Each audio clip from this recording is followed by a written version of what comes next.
Hello, everybody. Welcome back to Let's Play Hearts of Iron 4 New Order as Germany. Let us continue on where we last left off. So. We found some delicious oil in the North Sea. And I'm happy about that. Basically, is all I've got to say about that. Okay, you're down here. You guys are here. What army are you? You're this army. Okay. Also, I think West Siberia is actually going to win the war against the Revolutionary Front. Which, again, I'm positive about. Because, again, you're not backed by anybody, but you are somewhat backed by the United States. You're in the American sphere, you're in the Japanese sphere. The West Siberian Republic is just kind of hanging out doing nothing. Not that they will align themselves with Germania, but they're not aligned with Washington or Tokyo. And I have to imagine that that is a positive development for us. Okay, how much longer until you are finished? 85%, so we're looking at 6 more weeks until you're ready to go. And then we can try to infiltrate our way into here. What's our percent chance of success at this? It is at 65% chance. I will say 65 is not that great. But that's okay. There's so much political power. Can I spend it on anything in here? In the Shimans? Oh, well, who am I selected on? I don't know. Wait, party bureaucracy. Okay, probably the worst choice there, but that's okay. You know what? Let's just add loyalty across the board.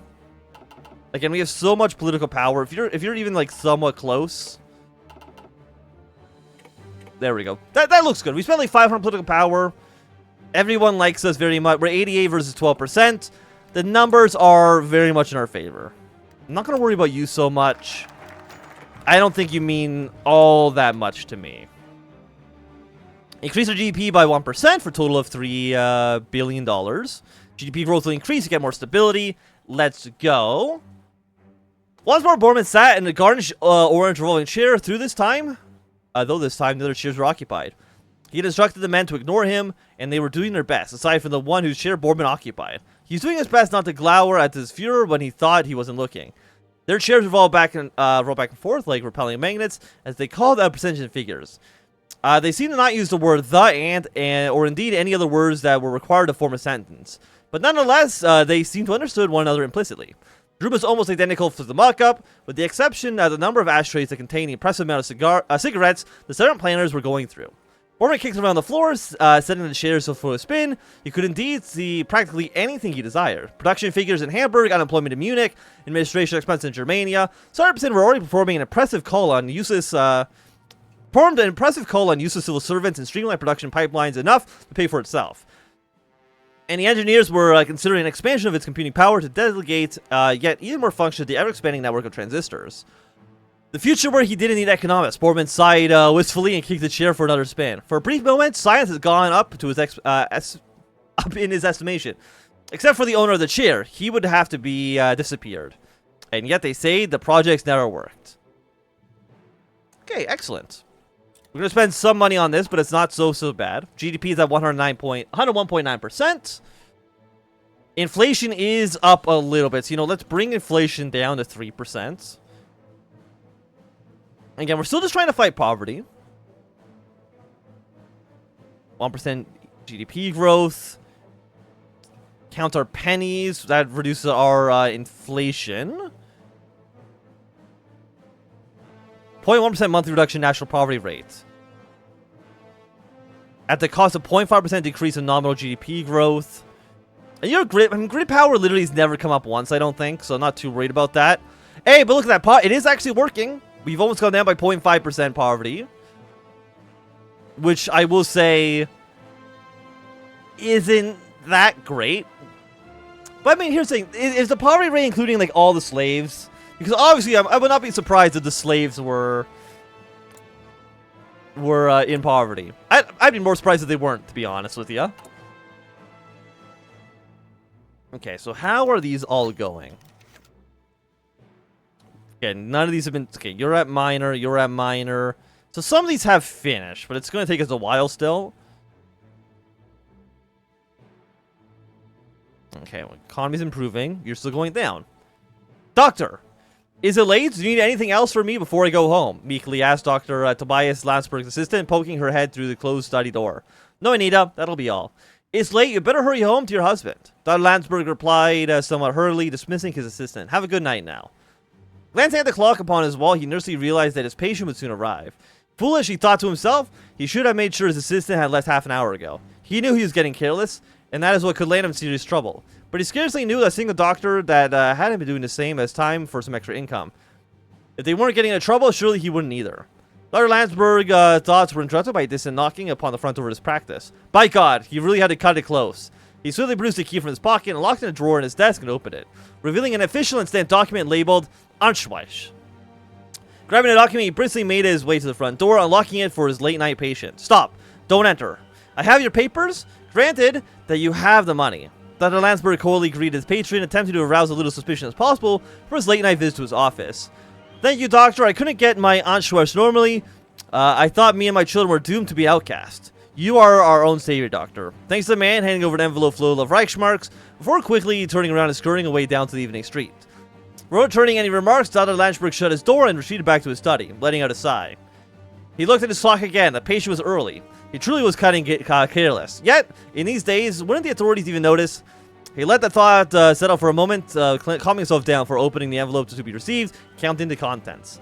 Another couple of thousand Reichs in my pocket. Now, I do not know what this is. You know what? I'm actually going to Google it right now. Me and you can go on our own little journey. Arier Notchweiss.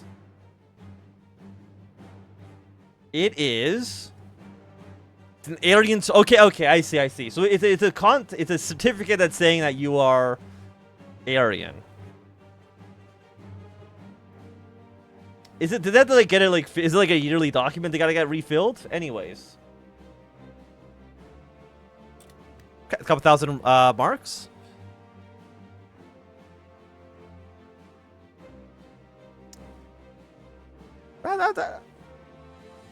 I don't know why I'm not saying. I've completely got speechless for a quick second there. My whole brain shut off for just a quick second. But we're back. We're back. Okay, the French Republic has been restored. Charles de Gaulle? They restored the French Republic? What the hell? Was African Alliance? So what are you? You're a despot right now. But Charles de Gaulle is now in charge of France. I mean, they don't like us very much, but I'm fine with Charles de Gaulle. If he's willing to align with us and fight against Burgundy, that's okay. As long as he doesn't go pro-United States. That would be more of an issue. You need any of you guys, naval industry, let's get you going next. Again, all of this will eventually pay for itself, I'm pretty sure. Okay, we've repped the reward. You're not finished quite yet. How much longer till that's actually done? 75 days. Okay, cool. Goal for science. Eternal hegemon. Yes, let's try to incorporate more and more people into our economy. Because my GDP, I mean, it's going up a little bit. Let's look at our macro scale here.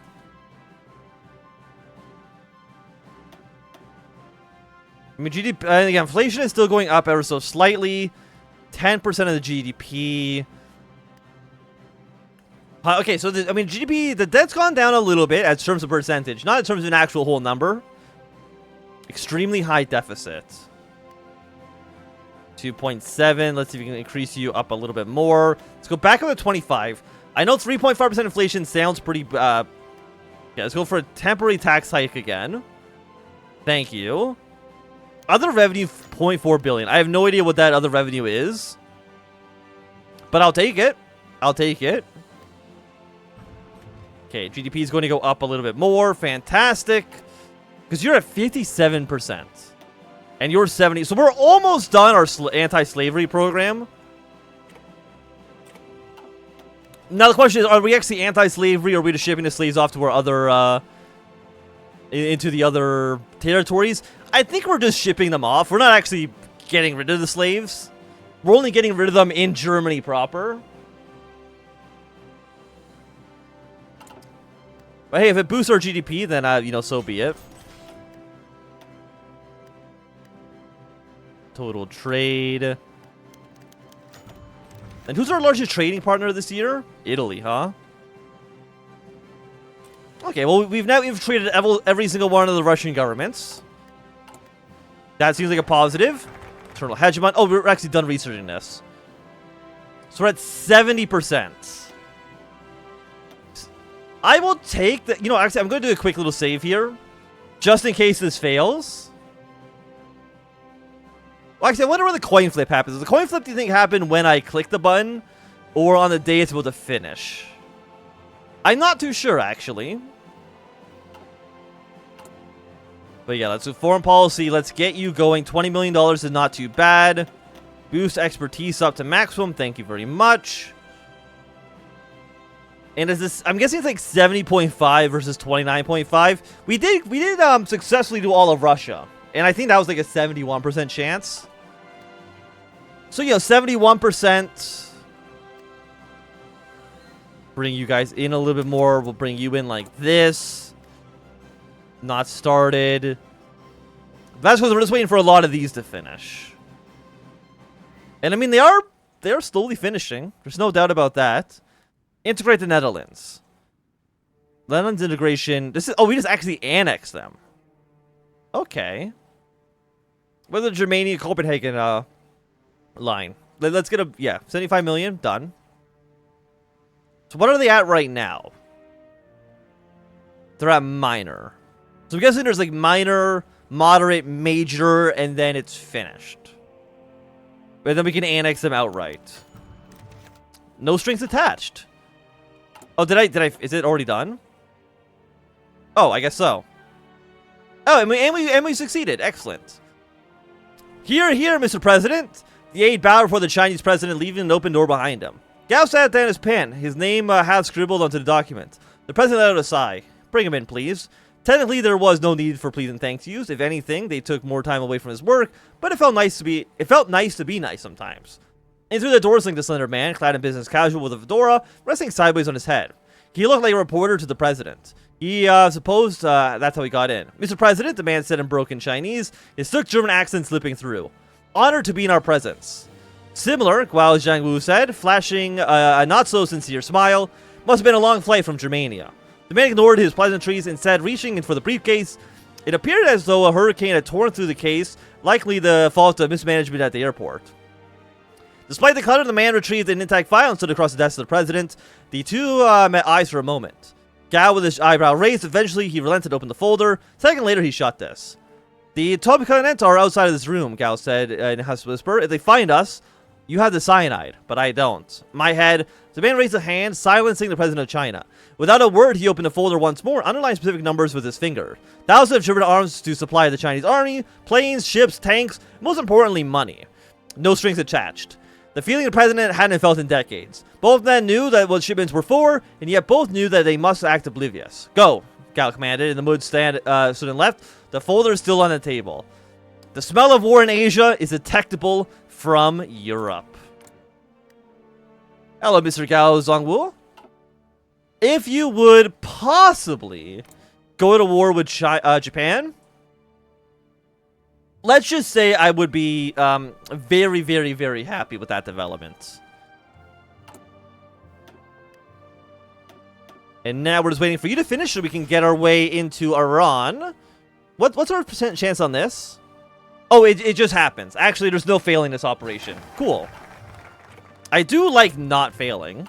I don't know about the rest of you, but I prefer when I succeed, and I really, really hate when I fail. Okay, you're not done quite yet, because we're still at 31 days. And then you were at 21 days, roughly. Well, 21 days when you're at maximum, but you're not going to be at maximum. Okay, you're all still looking good. Technology research. Anything in here you want to take? 72 is a little bit ahead of time. Well, you know what? 1970 tanks? A-okay by me. We're in September of 69. Everything's looking, I would say, pretty goddamn good. We don't need more trains. I guess we go like more helicopters? Sure, why not? Do we know what you guys are up to? Do we know what the United States is up to? Breaking the heart of the world. The Second American Revolution. Eisenhower's blessing. I don't know what the Americans are up to, basically. Which does worry me. But it does look like, okay, the West Russian Federal Republic has now been proclaimed. Well, not West Russian, this is Russian. The Russian Federative Republic. I mean, our front lines are still here as well, so that's nice. So let's draw our offensive line as so. Now, we don't really hate each other, which is surprising. Into the atomic age, huh? Democracy triumphant. Back to Washington. America, can you not back this new Russian government? Just a thought. Like, I don't want to have to deal with that shit. But I will say it, at least for right now, this is going to be a good time for the end of this episode. So if you enjoyed, thumbs up. Hey, you didn't enjoy, you can always thumb down. You want to see more, subscribe, and goodbye.